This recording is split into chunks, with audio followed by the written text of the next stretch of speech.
yes, we're talking about the best players of the world, but even junior players, college players, like if you're a golfer, you need to work out. I think that for a long time, it was just, oh, I'll just play golf. Like that's my workout. No, you need to get big, you need to get strong, you need to get fast. And I could tell you firsthand that a lot of these college coaches, swing coaches, professional agents, like they are looking at golfers to be athletes, right? The more physical competency you have to be an athlete, they can teach you how to swing a golf club fast.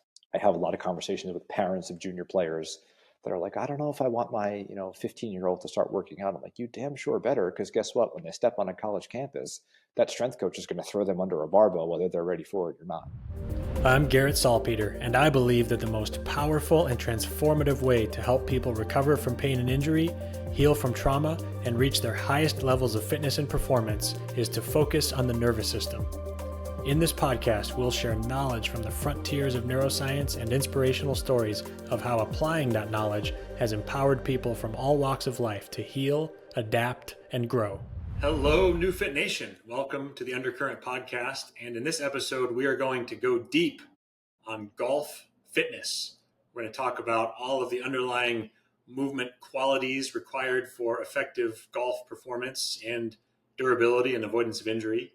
And in order to help us dive into this conversation, I have a good friend, Coach Mike McDonnell, who I met through another mutual friend, Alex Lee, who's been on the podcast before, has a great chiropractic facility in Sarasota, Florida. These guys were actually Division I college baseball teammates, and Mike actually made something of himself. Just kidding. So he's gone really deep on golf, and he's gotten a lot of notoriety for his work here. He's done really great work, and some of that notoriety includes being named by Golf Digest, the magazine, as one of the top 50 golf fitness trainers in the United States of America. He's won that award a couple of years, and we got to talk shop at the TPI, Titleist Performance Institute conference, the last time they held that, which they've done somewhat irregularly, but we were able to meet there and connect. And I know that Mike is a wealth of information and has some great frameworks and techniques and insights. So I'm excited to dive in. Mike, welcome to the podcast. Thanks, man. I really appreciate it. Happy to be here. Awesome. So to help people understand a little bit of the context and where you're coming from, can you share, please, your origin story and how you got into this golf specialty area of sports performance? Yeah, sure. So basically, like you mentioned, I was a college athlete. I played baseball my whole life. So I was always involved in exercise. I loved working out. And then after school, I wanted to kind of figure out what I wanted to do. But a lot of that was predicated off of an injury that I had in college. So I hurt my back pretty bad in school. I was a Division I athlete. I should have been in the best shape of my life. And instead, I was dealing with some debilitating back pain. So I ended up pursuing personal training school. Moved back to Connecticut, started working with a lot of clients up there, and really enjoyed the aspect of not only healing myself, but learning about the body, right? Learning about how we're supposed to move. Pretty much found out a lot of the stuff that we were doing in college probably wasn't the best thing for me. So I started to feel and move better, and then worked with a lot of clients who started playing golf. And then I started playing a little bit more, kind of went down the educational rabbit hole in terms of golf with Titleist Performance, like you mentioned, TPI. And really just took a liking to what that entailed in terms of movement, mobility, power output. As someone that played sports, trying to get the itch to kind of get good at a different sport was always fun as well for me too. But that was kind of the impetus for me to say, okay, I think I could take this somewhere. So then started training for years at a gym in Connecticut, worked with a lot of guys that just played recreational golf, but really started helping them. And then little by little, that just kind of became more of like the specialty. And then when my wife and I moved down here to South Carolina, in 2017, that was really the time when I said, okay, we're going to make this a full-time thing. We're going to dive into golf, started online programming, providing programs for golfers all across the country. And then little by little, that built itself into me working with kind of higher level players. And I'm a big fan of the game. I'm a golf nut.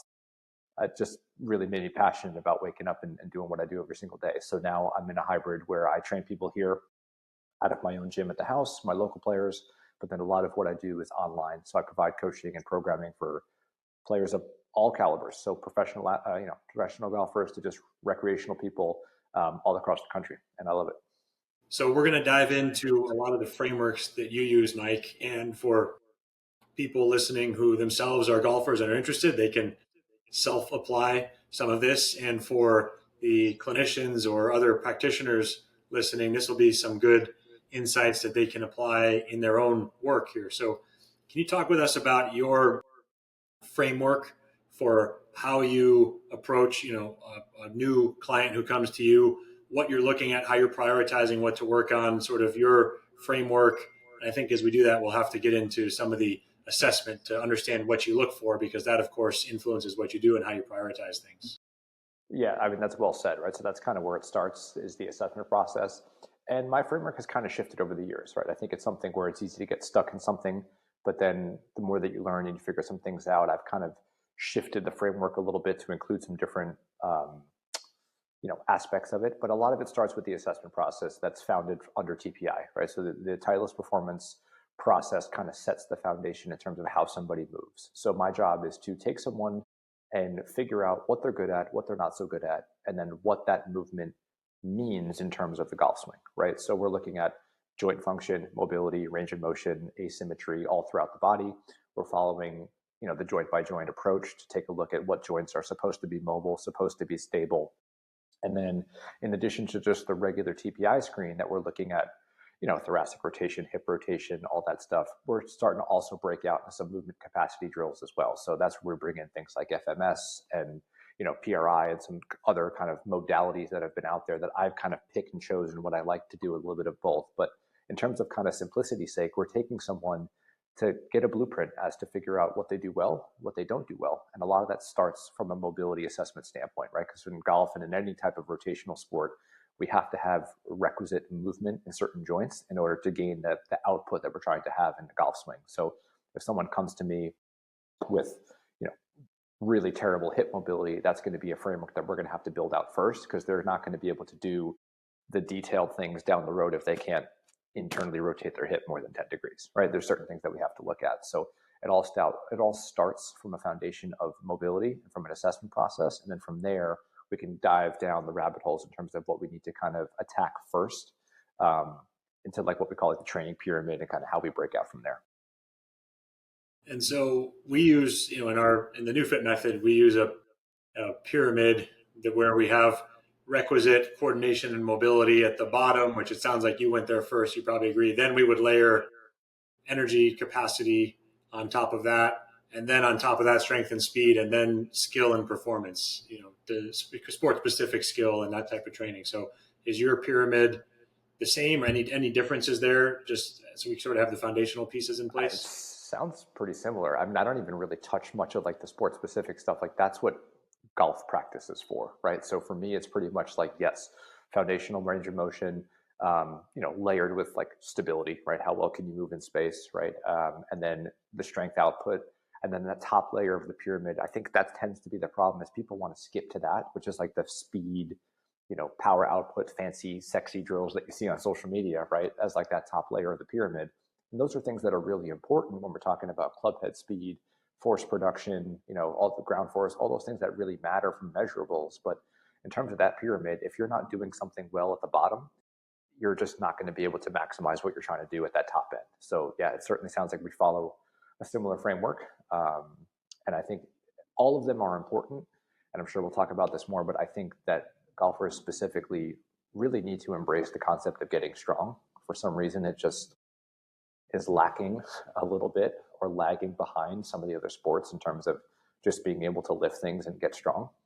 So I'm a big believer in not only moving well from a mobility standpoint, but really just, lifting some weights, getting strong, being able to add more horsepower, because the stronger you are, you're going to be able to produce more force that could be transmitted in the golf swing. And I want to talk about strength, but I also want to dig a little deeper on the topic of mobility, since that's the first thing you brought up, was this example, which I'm sure you mentioned it because it's fairly common. Someone comes in, they want to be able to execute an effective golf swing, but they lack the requisite hip mobility to be able to do that. They're limited in hip rotation. So let's start there, and then of course we'll move up the pyramid to strength and some of these other qualities. So when you have this stereotypical person, and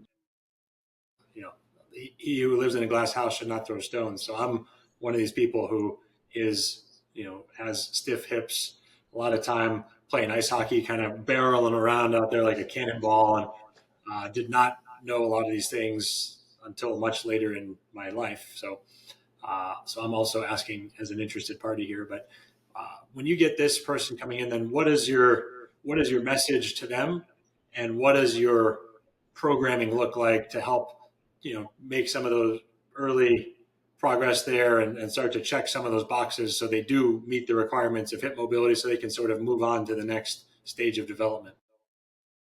Yeah, sure. So I mean, you guys know exactly what you're doing as far as this. So I don't want to hear you saying, I don't know what I'm doing.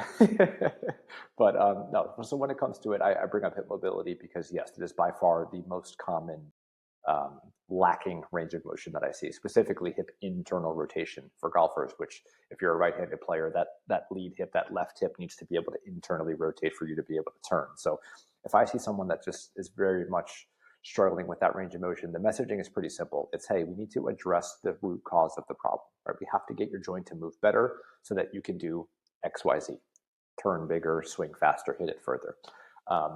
As far as what that looks like from a breakout standpoint, there's obviously going to be some things that are structural that we can't fix, and that's fine, right? But we're trying to talk about integrity of the joint. So we're looking at creating blood flow. We're looking at creating active dynamic movement. I think that's a big thing that people are missing if they're not working with someone like myself, is they're just kind of going through the motions with certain types of stretching or certain types of movement. That's going to be a little bit more passive, right? So a lot of what we do is active and dynamic joint work. So we're doing a lot of end range liftoffs. We're doing a lot of three-dimensional movement in space where we're moving in forward, lateral, transverse planes to get the hips working.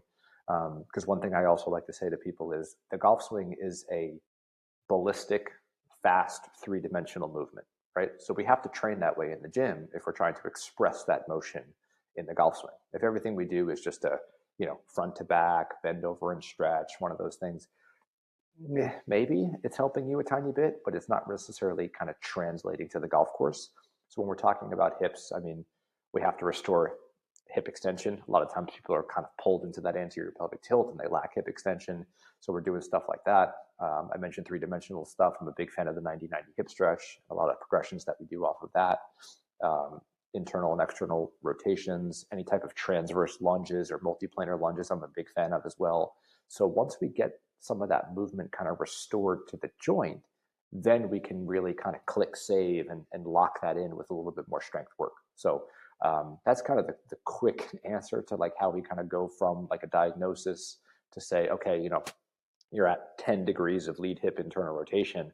We're looking for 30. So yes, that's something that we can measure very specifically to note where your range is.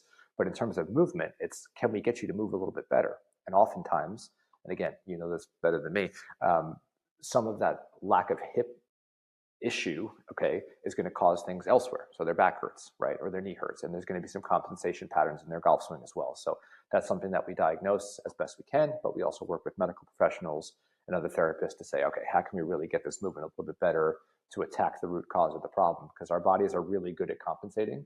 And that's what happens in the golf swing, right? If you lack hip rotation, you're going to see someone that kind of sways and slides off the ball that doesn't get very rotary with it, or they're going to early extend a little bit and their hips are going to kind of work towards the golf ball. And all of these things are going to rob not only speed and distance, but also their ability to move and function optimally.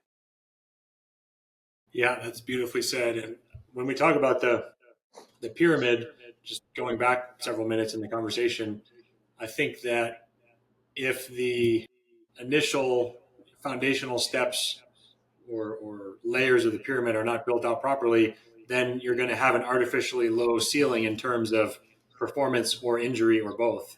It's just exactly as you described there. So in this example of someone who has 10 degrees of internal rotation and your goal for them is 30, I sort of see two different ways that you could approach this when you're programming for this individual. One is, say, we're not going to do anything else, anything golf related until we get from 10 to 30.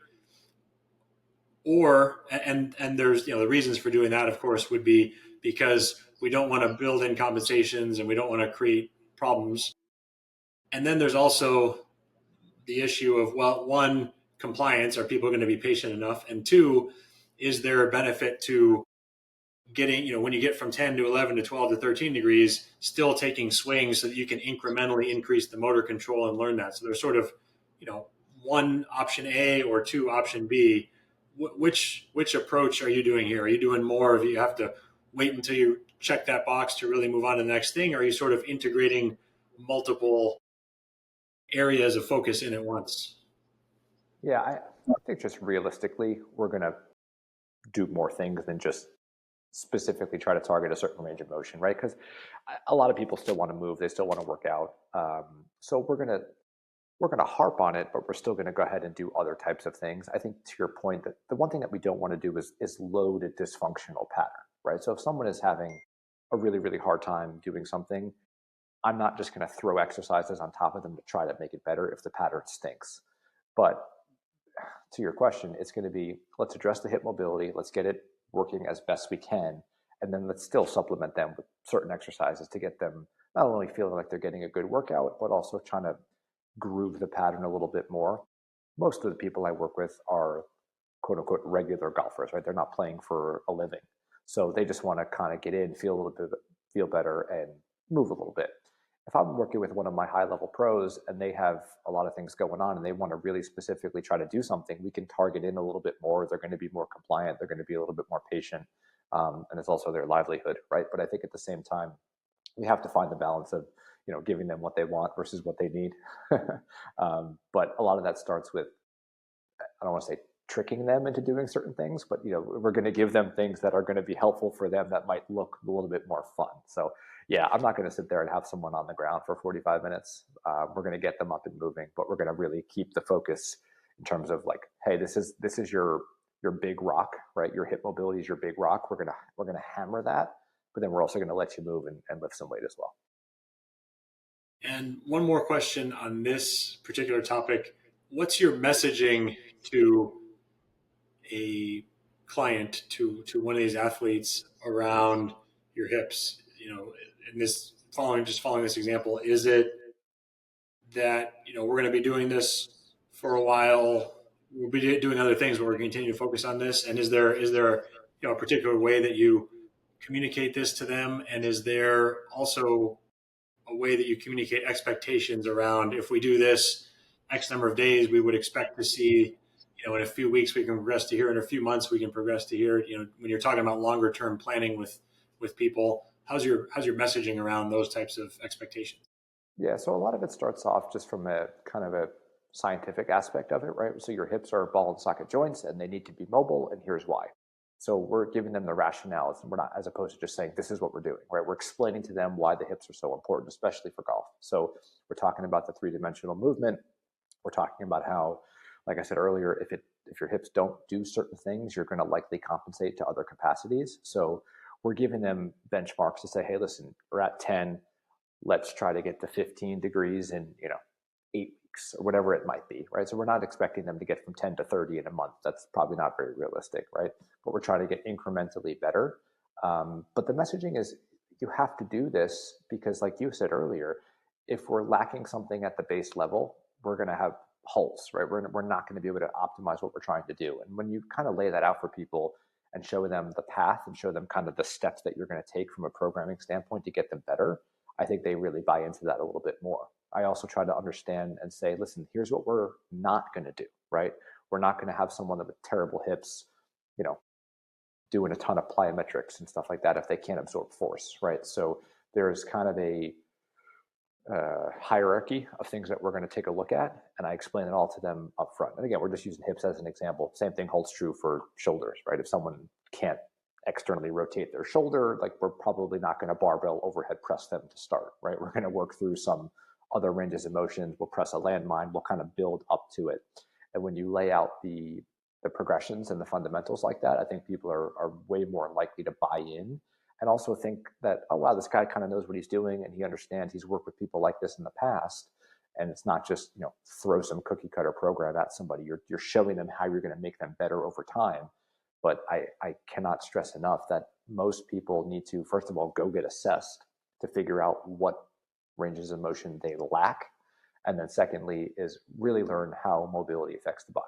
And we're not just talking about flexibility, right, which is just kind of stretching a muscle and lengthening it. That's not it, right? Mobility is more of an active three-dimensional component that's going to have joint function as a part of it, right? So you want to make sure that you have kind of ownership of range of motion is kind of how I like to describe it. So once people understand and kind of incorporate proper mobility training, I think they realize that you can not only gain range of motion, gain flexibility, right? But you can also get stronger at the same time. Those two things are not mutually exclusive. And I would even argue that good, positive strength training should enhance your range of motion, right? Not hinder it.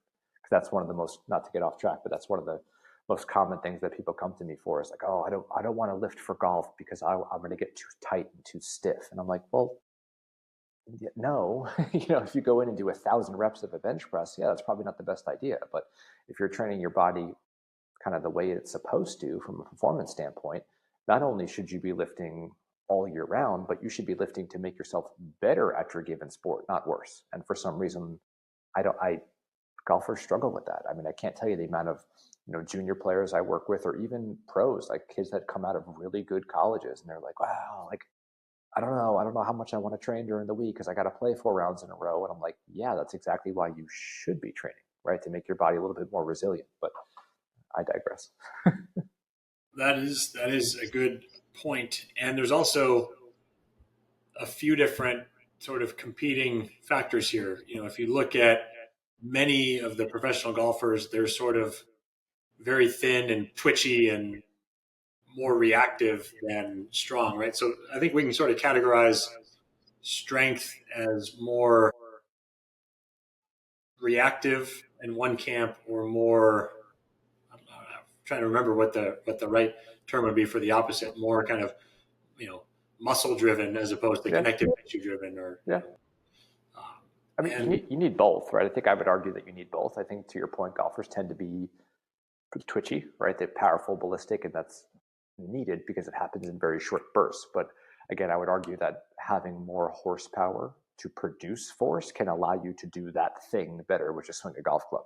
And if you want to really take a look at what's going on now in terms of PGA Tour stuff, I mean, you watch it week to week, they're putting ball speeds and swing speeds up. I mean, the game is only getting bigger, stronger, faster, right? These guys are swinging 122 miles an hour. Ball speeds are getting up to 190. I mean, it's just freakishly athletic what some of these kids are doing. And some of the fastest players in the world aren't even on the PGA Tour. There's some guys that are still working up the ranks that are just to murder the golf ball. So yes, you need to be able to express that. But if you kind of tone it down a level too, especially with some junior players, a lot of these kids have the ability to be fast, but they don't, it's kind of all over the place, right? It's a little sloppy. They don't really know how to harness it. So that's where I think kind of finding the right combination of, what did you say, like muscle bound strength, like just being able to physically produce force to lift something is important, but also the capacity to do so in a, segmented kinematic sequence, efficient way to produce a golf swing. I think those two things, you need both, and I think they're both important. And sometimes people get stuck in kind of one camp or the other. Yeah. And so just to clarify for you listening, when I talk about reactive, sort of more connective tissue driven or twitchy versus more muscular strength, it's the example of going down in a squat and doing staying still and jumping from that position versus doing a counter movement jump where you go down and react up. So that's the sort of thing, just to clarify what Mike and I are talking about here. So there also is the perspective of, you look at a lot of power lifters, and you can't generalize, but there are many examples. We can generalize to some degree because it's helpful for the conversation, but it doesn't apply to everybody. But many of them become very tight, have from doing bench press so much, have very limited shoulder extension and shoulder range of motion outside of just that pressing in front of their body range. So obviously what you're describing here, and I think you said that beautifully, Mike, is we want to do exercises in the gym that, one, make you more resilient, and two, make you better at your sport, not that make you worse and make you tight. We don't have to sacrifice that. So can you give some examples of some exercises that you like to program? I realize not everyone's on the same cookie cutter program, but what are some of the top few that give people an example of movements that are going to be more helpful for golfers rather than making them more stiff over time, right? They're actually going to promote the type of athleticism that you're describing. Yeah, sure. I think from a big picture standpoint, a lot of it is just the design of the actual workout and not being hypertrophy-esque, where it's like I'm going in for like the beginner that goes in, I'm going to do like chest day or chest and tries or leg day. I think that's fine if you're someone that wants to get big and get strong. I wouldn't categorize that as the best way to train for performance. So I think that's the first way, is to not train the body by muscle, instead train it by movements, right? So what I mean by that is, we're basically, all of my clients are you're gonna hinge, you're gonna squat, you're gonna push things, you're gonna pull things, you're gonna rotate, and you're gonna carry things, right? So for some examples, like obviously a hinge, a deadlift, right? For golf, I love a single leg deadlift. No matter what implement you have, love a single leg deadlift because of the complexity to it, the challenge of the stability on the one leg, great exercise. Power-based drill is a kettlebell swing, right? Being able to use that hip extension to be able to swing a kettlebell. I'm a big fan of front squats. So any type of goblet or rack squat position, I love for just pure lower body strength. Working our way to push pulls. I love chop and lift patterns. So any type of like diagonal loaded position for the golf swing to get the rib cage moving a little bit. One caveat too that I think is important to note: golf fitness training is not go train what the golf swing looks like. I think that's really important. I see a lot of people in the gym that kind of grab a cable and load like a golf swing pattern. Like that's not it, right? That's skill development, and you should do that separately on the range. When we're training, we're doing movements, like I said. So chop and lifts, I love. I love doing landmine work. So explosive power cleans, step and presses with the landmine, I think is a great attachment and a great tool to have for people. Carries, farmers carries, right? Like carry heavy things, pick things up. Obviously, you and I and Alex are all in the hanging camp. So I think hanging is a fantastic exercise. Grip strength, shoulder stability, all the benefits of hanging are there. So those would just be a couple that I really, really like. Awesome. And I think that was a great description of how you distinguish between a bodybuilding split versus a movement split. So how would you program these in? Of course, it depends on how many days a week someone has available to train, whether they're more recreational or professional. But if you're doing a hinge pattern, a squat pattern, chop and lift, carry, some of these other categories, is there a particular way that you like to pair or rotate through, cycle through these different types of movements when building a program? Thank you so much for listening to the Undercurrent podcast. If you're interested in learning more about how NeuFit and the Newbie can impact your life, please visit our website at www.new.fit. That's neu.fit. So you can learn more about how it might integrate into your professional practice, how you can use it as a patient, and you can also connect with our team there. Okay, yeah. So when it comes to kind of putting it all together, the way I like to go about it is to really incorporate full body workouts all the time, right? So we're doing, circuit style training that's going to combine some type of lower body, whether it's a hinge or a squat, a push or pull, and then maybe like a core drill or a carry drill or something like that. So typically how I break it down is 3 days a week is kind of the framework within the program. And again, we're hitting full body pretty much every single time. There's going to be obviously a warm-up, some dynamic prep work, some of the active mobility that we talked about in the beginning. And then we're going to load the body in multiple planes of motion. So like I said earlier, it's something where we don't want to just get stuck training, lunges, squats that are always front to back, right? Sagittal plane, we want to hit lateral, we want to hit transverse. So those motions are really, really important. But the actual cadence to the program is, if you're working out 3 times a week, I think you can really get a lot accomplished. A lot of that depends on, again, who I'm talking with in terms of my clients. I have guys that travel a ton, that are playing overseas, that are playing college. So there's a lot of things that we have to take into context. But in terms of the overall kind of macro look at it, it's 3 days a week, right? There's going to be some semblance of mobility, strength, and power in pretty much every workout. And we're hitting full body and we're hitting multiple planes of motion. I think that's really important because you get a lot of people that just go to the gym and they hop on a machine and they go from, a chest press to a row to a bicep curl to a leg extension. And again, they're fine. There's nothing wrong with that, but it's just, you're kind of limiting yourself into these positions that you're only working front to back. So I'm a big proponent of three-dimensional movement. I love using, vipers and steel maces and other slosh pipes and things like that are going to add some kind of variable resistance to some of the training as well. But that's kind of how I break it down. Obviously, there's some nuance to it here and there, but in terms of like the global way to look at it, that's how I do it. It's been really effective for me in the past. I always like to learn some different strategies here and there. And depending on where we're at in terms of a season, we can change things right from a volume standpoint. So, it's January right now.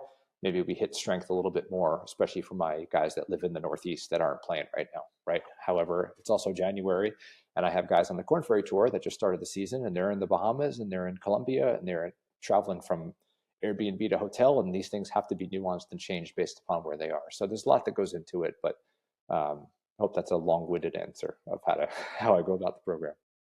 Yeah, for sure. And how do you think about the time to recover in between? So there's another contrast here in bodybuilding where you talk about, there's a chest day and a leg day. And in many bodybuilding programs, they will only hit that body part once, perhaps twice a week, because they need anywhere from 4 to 7 days to recover after just totally depleting that muscle and pushing it to failure, and they want to give it time to rebuild. Whereas here, if you're training 3 days a week and each time you train, you're hitting the whole body, which of course I agree with for athletic performance.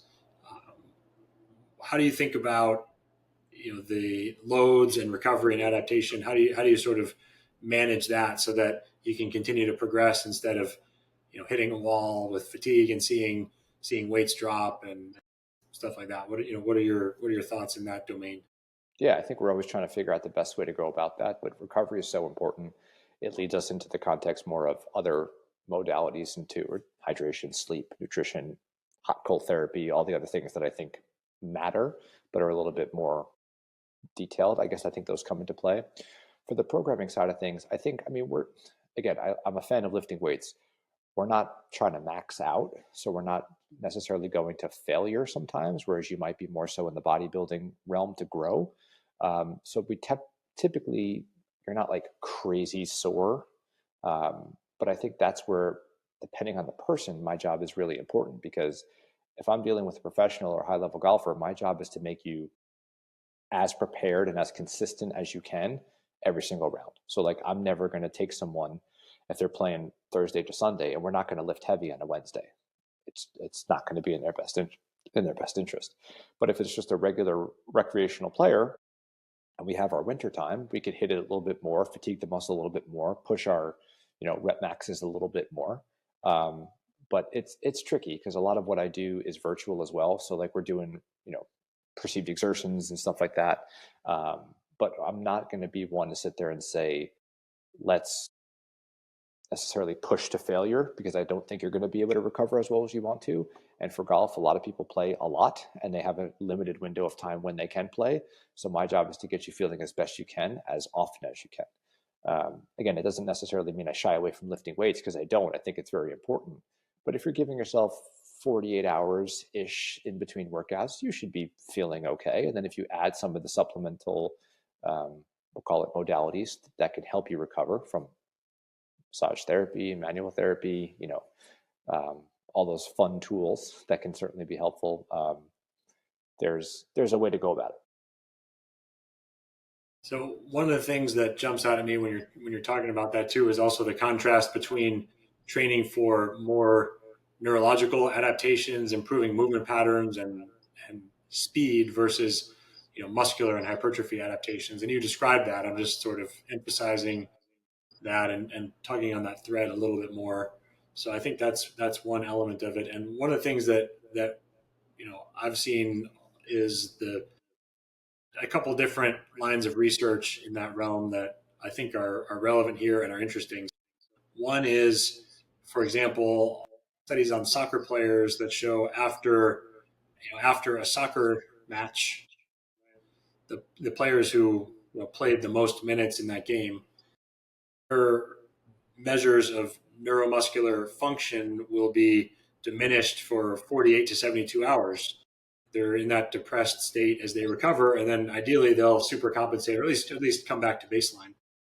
And so there is some time there. And then within workouts, there's some work, Sif and Verkhoshansky and super training and some of the people out of that era in the Soviet sports science did work looking at the rate of drop off inside of a session where, if someone's vertical jump is, just for easy numbers, we'll say 30 inches, and you can use that as a test for this concept called auto-regulation, or sort of the training self-regulating itself, where the measurement might be, say, 10. You don't want to have more than a 10% decline. So 10% of 30 inches, of course, is 3 inches. And so long as the athlete can jump 27 inches, they can continue on. But as soon as they fatigue enough where they can't get under, you can't hit that amount, they fatigued more than 5% or the 10%, whatever the mark is that you're using, then that would be the time to sort of cut off the training. So there's some of these other interesting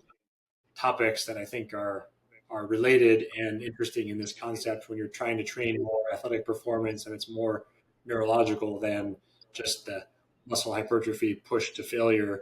Because when you push to failure too, the sets or the reps at the end of the set, you can see the velocity of movement is diminished. The quality often of movement, right? We're having to kind of compensate and brace to push out, to eke out that last rep. And when you do that, you're actually, with specific adaptation to impose demand, you're training yourself to move slower. So in terms of sets and reps, and this is stuff that Mike is doing here. So this is more just, attempting to add to the conversation, but I think it's more about going until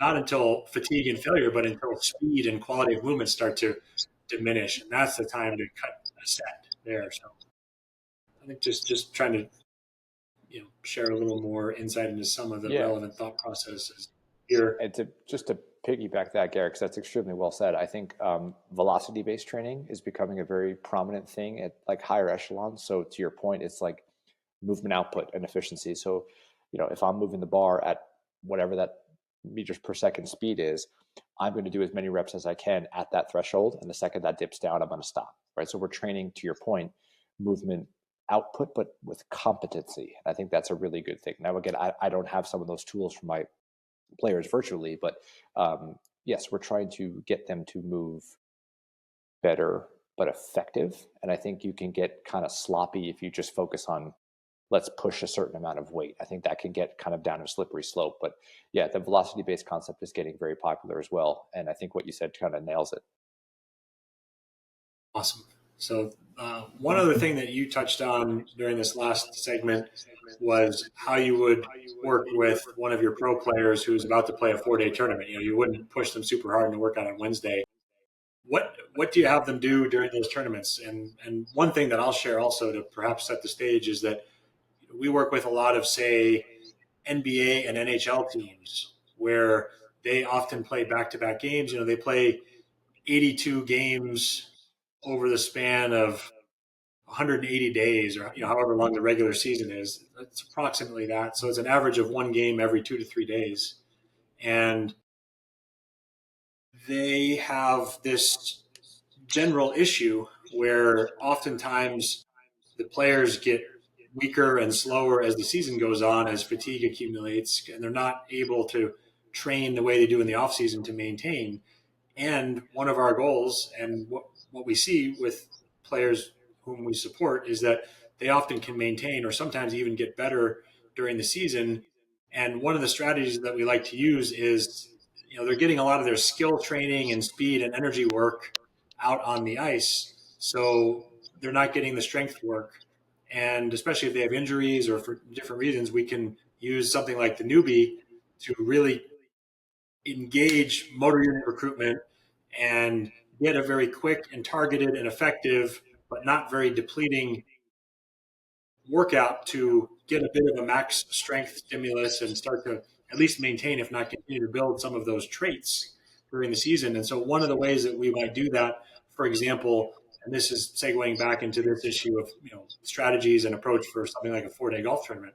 One of the strategies that we'd use during an NBA or NHL season would be to do one of these strength workouts after a game, even if it's late at night when they don't have the game the next day, because you can get that max strength input and stimulus, and then they can have 48 hours to recover before they go out and play in the next game. So there's opportunities like that to work in. And so, perhaps related or perhaps far different, how do you approach those types of tournaments? Do you still try to get any of this training work in? Are you doing more things like, mobility and recovery after the round just to help them set up to, sleep well and play better the next day? Or what are some of the strategies you use in those situations? Sure. So, quick side note: as someone that's used a newbie before, your product is awesome. I absolutely love it. I think it's super helpful. Um, so, to your question, it's golf is tricky, right? Because it's a little bit different. It's 4 consecutive days, and tee times are set for the first two, but then they're very random for the next two, depending on where you're playing. Typically, how the framework works is we have the guys. Monday tends to be a travel day, so Monday is for the most part a kind of move around day. Just go for a walk, do some active mobility, kind of get yourself back wherever you are from a different time zone, whatever that might be. Tuesday, we tend to hit it pretty good. We'll give them a pretty good workout on Tuesday. They're also usually playing a practice round that day. And then if you're familiar with golf, right, you have a tee time on Thursday. It's either early and then you play late on Friday, or vice versa. You play late on Thursday and early on Friday. So we typically structure one other workout, kind of similar to your NBA point. On if you're teeing off early on Thursday, you'll probably work out late on Thursday night or Thursday afternoon. Or if you're teeing off late on Thursday and early on Friday, you'll tend to work out on Friday afternoon after that tee time. Everyone's different. That's how I like to go about it. Some of my golfers love working out before they play, regardless of what time it is. They want to work out and get a 30-minute, 40-minute workout in, even if they're teeing off at 7 a.m., which is fine because they have their program and they can go do it. Some guys are a little less energetic about working out during the actual tournament. They like to kind of shy away and do a little bit more mobility work. My goal is to get them 2 full body strength routines during a tournament week. So typically that's on a Tuesday, and it's either on a Thursday or Friday, depending on the tee time split. And then Saturday and Sundays, they have more of like a body weight kind of prep workout that they do in the mornings before their competitive rounds. But like I said, a lot of it's very individual, right? Some guys, especially if they're playing well, they don't want to necessarily push it and do things too much. But that's typically the framework that I like to do. One thing that you'll see, or that you don't actually see, but when you're traveling on tour and you go to these events, the tour trailer, the truck is packed, right? Guys are in there doing their work before they even get to the range. So a lot of times with golfers, you see them, they're on the range for an hour and a half before their tee time. They're in that trailer 2.5 hours beforehand, doing their prep work, getting their manual therapy work done. So thankfully, we're getting in the better space in the golf world where people are embracing working out, especially prep. And it's not just going in there and getting stretched out, right? They're jumping, they're slamming, they're lifting, they're doing things. And if that's happening with the best players in the world, I think this should also be happening with the regular golfers as well, right? We're talking more about kind of the cadence and the schedule for my higher level players, but I can't stress enough just for the regular golfer, if you're going to go play with your buddies on a Saturday morning, take 15 minutes and do something with your body before you just get to the range, right? And it doesn't mean just do one of these and swing your arms a couple of times. You can literally take 10 or 15 minutes and do a dynamic warm up to get your body moving way the hell better than it would be normally. So yes, in a perfect world, there's a cadence to the workouts during the week that optimize the way that you move. But even if you're just a regular golfer, it does not have to be anything big or scary. Like do some squats, do some lunges, do some upper body rotations. I know a lot of people shy away from wanting to do stuff on the range because they don't want to look silly. But I'll tell you right now, every time I go to the range, if I see someone warming up, I'm like, hell yeah, man, like good for you. So just want to add that in there. But yeah, when it comes to the schedule, it's very individualized, but I'm also realistic to say, hey, listen, let's try to get 2 workouts in. If you can give me 2 workouts in for the week, 40 minutes a workout, we'll be good to go. Awesome. So there are 2 workouts a week, staggered as the schedule allows, and then body weight work and some general movement mobility prep ongoing throughout the week. I like that approach. When you were talking about all the tour players in the trailer, right? The PGA literally brings these semi-truck trailers around that are outfitted with various equipment. It looks like a gym or an athletic training room. And it reminds me, I was reading a book about Tiger Woods, and there was a scene in there where he was going to work out he was going to the gym after a round, and John Daly, I think it was John Daly, asked him like, "Hey, why don't you just come and have a beer with us?" He's like, if I had your natural ability, I would sit around and have a beer, but I actually got to work for it. And of course, he's at this point number one in the world, but I think he was one of the first to really popularize. People saw how far ahead of everyone else he was, and I think part of the reason is because he was one of the first professional golfers to take seriously physical training and actually work on his strength and speed and all this stuff that you're describing here, sort of the first of that generation. So I don't know if you have any comments on there, but that's one thing that struck out that sort of trickled down, I think, and he was a big influence for that. Yeah, I mean, listen, nobody was a bigger fan of watching Tiger Woods on the golf course than me.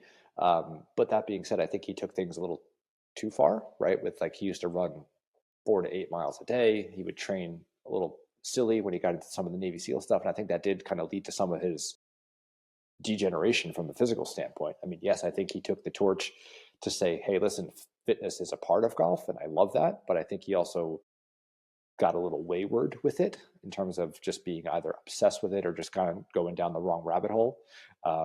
But there's a lot of guys out there now that are doing some really good stuff, right? I mean, Justin Rose is 45 years old and is doing tremendous things in the gym, right? I mean, Rory's my size and murders the golf ball. He does some great things in the gym.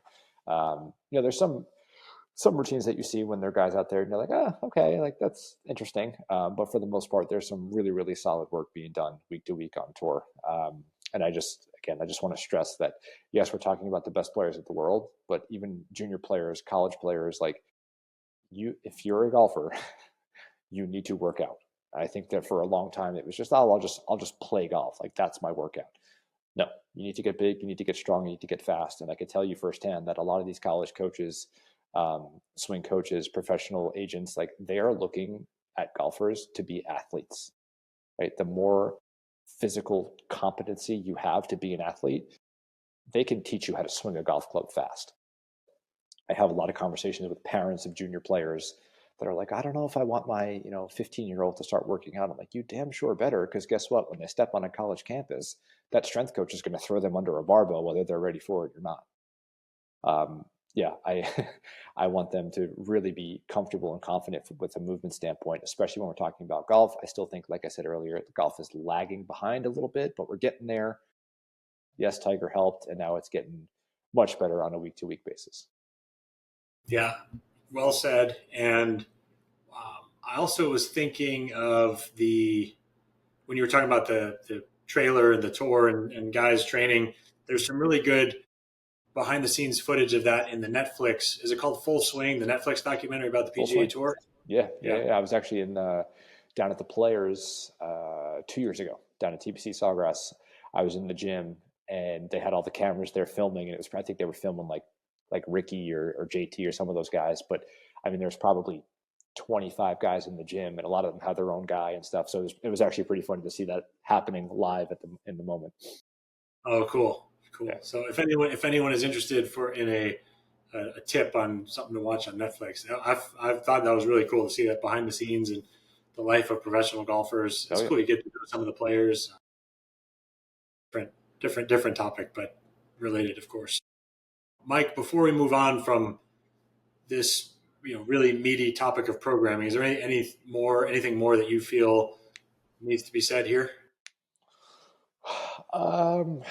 Man, I don't know. I think we're touching on a lot of the important stuff. I just go back to the concept of getting assessed and just figuring out from a physical restriction standpoint kind of where you're at. I think that starts up with a lot of it, and that's where someone like myself who specializes in the golf fitness side of things can just give you a little bit more of a detailed approach when it comes to the movement side of things, as opposed to like just going to a regular trainer and just starting to work out. So go get assessed, figure out your capacity, figure out what you need to work on. And then I think another component would be, and we touched on this earlier, is just it's a year-round thing, right? Just because it's the summertime and now you want to play more golf doesn't mean that you just completely give up exercise and working out, right? It's a year-long process. We periodize and change out volume based upon where you're at in season versus not. So, go figure out your start point by getting assessed, and then put a plan together and follow a blueprint and have someone help you. Beautifully said. Yeah, and that sort of more golf oriented framework, I think is super valuable. Because if your hips don't work or you can't squat and you're out there just, doing burpees and hit training and plyometrics, you're, not only probably not going to make yourself better because you're not addressing the biggest limiting factor in your performance, but you may also get hurt. So, Amen. there's Unfortunately, but yes, very true. Yeah. So, all right. So moving on from a little bit of this very rich conversation on programming, one cool thing that you do, Mike, is this golf retreat. So this is something that I mentioned Alex Lee on the front end of this. Both he and I are candidates to occasionally come to this and offer some services to attendees. So, I can join you in potentially recruiting a listener or two to join. But can you talk about this golf retreat that you put on, because it's really cool, and I'm eyeing this to still come and do my first. We've talked about it a little bit, but can you tell people about this golf retreat that you've put together? Yeah, sure. Thank you for asking. So yes, we did have the newbie came with us down at Streamsong when we hosted our last event. Our good friend Alex Lee came over and gave some great chiropractic care and put everyone on the NeuFit, and we went through that process as a part of our recovery. So that was awesome. So the golf performance retreat is a concept that I came up with a couple of years ago that basically took what I did for my tour pros on the road and kind of made it for the recreational golfer. So how I basically talk about it is a golf wellness trip, right? A lot of golf trips that you go on, it's let's go play a crap ton of golf, drink a lot of beer, kind of feel like shit, and go back home, right? And there's nothing wrong with that, right? But I just know a lot of guys that want to be able to go on a golf trip, play multiple days in a row, and feel better. So the concept is pretty simple. We go play awesome golf destinations around the country. We stay at really nice places. We play a lot of golf, but it's all focused on wellness. So everything is curated and kind of mapped out ahead of time, from the time that you arrive to what we do pre-round, to the breakfast that we eat, to what we do post-round, to go in to do spa after. We bring a special guest in, which is what Alex was last time, to do chiropractic care. We've brought in a mental coach. We've brought in a swing coach. So we bring in like an outside element to the golf retreat as well. And kind of, it's a great way to meet like-minded people that play great golf. You learn how to work out for golf. Everyone gets provided with a pre and a post-retreat plan, so you know kind of what to do leading up to it. And you leave the retreat with months of programming from me that are completely customized to you, so you understand kind of what you're supposed to do and how to train for golf. It's been great. I love it. It's a lot of coordination and kind of getting everything set. And we try to do 2 of them a year for now. I would love to be able to do more, but we travel to some of the premier destinations in the country. Streamsong was the one that you guys came to, which was awesome when Alex joined us. And what a beautiful facility, by the way. So yeah, we play great golf. We have a great time, but we center it around wellness. We work out. Everything is curated. All you have to do is just show up. And it's been a really, really fun experience. It's a great group of guys that have come, because some guys know each other, some guys don't, and we just kind of all come together for 2 or 3 nights and play some great golf. So thank you for asking. Really excited to hopefully put the spring trip together here pretty soon, and I will keep you posted. Awesome. And I know people can find that information either on your Instagram page, or you have a special URL website for that. Can you share that for people who are interested in yeah, of course. So if you want to just learn more about me and kind of what I do, it's coachmikemac.com is where you can find all my coaching and programming. And then within there's the golfperformanceretreat.com is the landing page that shows you everything that's on there. The details are up for the previous one right now because we haven't booked out the next one, but shows you some of the videos and kind of what it's all about, pillars behind it, kind of how I created it. So yeah, you can find everything about me on Instagram at Coach Mike Mac. That's my main website. And then the separate URL is golfperformanceretreat.com. And Coach is spelled the usual way, Mike the usual way, Mac is just MAC. MAC, you got it. Thank you. Yes. This was great. I really enjoyed the conversation. I imagine our listeners, especially those who are golf enthusiasts, identify as golf enthusiasts like myself, certainly enjoyed it as well. So as we wrap up, Mike, one final question for you. If you could shout one message from a rooftop for everyone to hear, or put one message on a billboard for everyone to see, what would your message be? That's a good one. I've never been asked that before.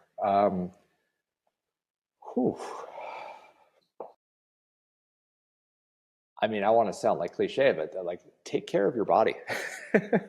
I think golf especially is one of the sports where longevity is the goal, right? You want to be able to play this game for as long as you can, that you can't necessarily do with hockey or football or basketball. So I think just owning and taking care of your body is paramount, right? And that starts with what the food that you put in your mouth, to the sleep, to the hydration. But when it comes to what I do, I think there's a way to go about training intentionally, training intelligently, right? And just really maximizing the way that you're supposed to move. Because I firmly believe that a lot of people are operating at 50, 60% of really what they can be, right? So if you train your body, you take some ownership of it, you get stronger, you get more mobile. It's pretty cool what you can do. And I think especially when we're talking about golf, this is a game that you can play, heck, 60, 70, 80 years old, right? So it's a beautiful game. I love it. I want to be able to play it as long as I can. Take care of your body. Go find someone that can help you do it. Take care of your body. It reminds me of a Warren Buffett saying, where he was describing a scenario. He said to I think it was a class. He said, "Imagine you could get your dream car. A genie came and was going to give you your dream car now, and the only catch is that it was the only car you were going to have for the rest of your life. So imagine how diligent you'd be about reading the manual, getting regular maintenance, taking care of it. Now, of course, you can probably connect the dots. Imagine that is your body, right? We get one body. It's our dream car, and we only get one of them. So taking care of it, just to double down on what you said, Mike, which I think you said beautifully. I think that message is worth taking to heart, and allowing that to inspire and influence us. So thank you for that. You're welcome. Thank you for the opportunity. I appreciate it. Yes. And thank you, dear listener, for tuning into this episode of the Undercurrent podcast. We will see you next time.